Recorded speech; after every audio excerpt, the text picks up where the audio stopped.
আসসালামু আলাইকুম, সবাইকে ওয়েলকাম জানাচ্ছি। বোন আছে এই জন্য ঘন ঘন শপিংয়ে যাওয়া হচ্ছে। টুকটাক কেনাকাটা ওরা করতেছিল ওদের ওদের নিজেদের জন্য আর কি। তো শাড়ির দোকানে আমরা গিয়েছিলাম, ওখান থেকে ওরা টুকটাক শাড়ি কিনলো। আমার ওই যে মুন্সিগঞ্জে যে বোনটা থাকে ও কিনেছে ওর বাসায় পরার আফিজের জন্য শাড়ি। তো এখানে শাড়ি কেনাকাটা করে তো কয়দিন তো বেশ এটা সেটা অনেক কিছু খাওয়া দাওয়া করা হয়েছে। এই শাড়িটা দেখেন আমার অনেক পছন্দ হয়েছে, কিন্তু আসলে শাড়িটা আমি পরি না তেমন তেমন বলতে কি শাড়ি পরাই হয় না আমার। তো আর কিনে আমার খুব ভালো লাগতেছিল, আমার বোনরা বলতেছিল আমাকে নেওয়ার জন্য, পরে আমি আর নেই নাই যে না, যেহেতু পরা হয় না। পরে খুদের চাল রান্না করেছি, এটা অবশ্য আজকে পোলাওয়ের চালের খুদ ছিল, ওই খুদ দিয়ে বৌয়া রান্না করছি। একবারে তেল দিয়ে তারপরে হচ্ছে আদা রসুন দিয়েছি, তেজপাতা দিয়েছি, লবণ, একটু তেল দিয়ে বসিয়ে দিয়েছি, সাথে কয়টা কাঁচামরিচ দিয়ে।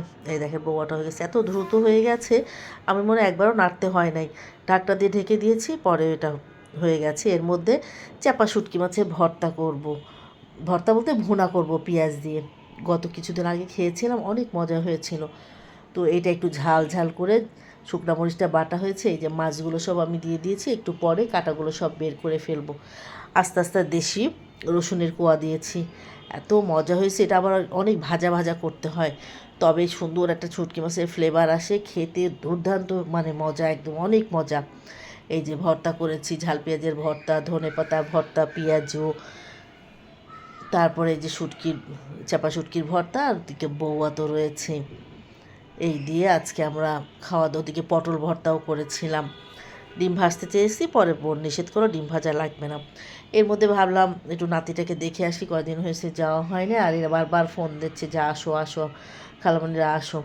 পরে আমার একটা বন্ধু ওখানে আছে, পরে আমি আর ফায়াজের আম্মু, এটা ওর শাশুড়ি, শাশুড়ি 2 দিন করে ওখানে গিয়েছি, শাশুড়ি ভিডিও করা হয়নি, মুরব্বী মানুষ। পরে আমার বোন তো ওখানে ছিল, পরে আমরা আজকে আবার 2 বোন বিকালে হঠাৎ করে ওখানে গিয়েছি, গল্প গুজব করলাম, নাস্তা নাস্তা খেলাম। আসার সময় আবার একটু আমাদেরকে খাইয়ে দিয়েছে, খাবো না, ও শাশুড়ি জোর করে একটু, একটু হলে খেয়ে যাও, একটু হলে খেয়ে যাও, পরে চিকেন দিয়ে খেয়ে আসছি। বাবুটার দিকে ঘুমাচ্ছে। বসে 3 বোন, শাশুড়ি আর ইভা মিলে আমরা গল্প করতেছিলাম। তখন তখন আমার সে জীবনের কথাও আমাদের খুব মনে পড়তেছিল, ইভার আম্মুর কথা, যে ইভার আম্মু থাকলেও মানে কত খুশি হতো আর কি। আর ওই দুইটার তো আমার বোনটাই দেখছে, ইভার 2 বাচ্চাকে কিন্তু আমার বোনটাই ছোটোবেলায় যত যত্ন করার সেই করেছে।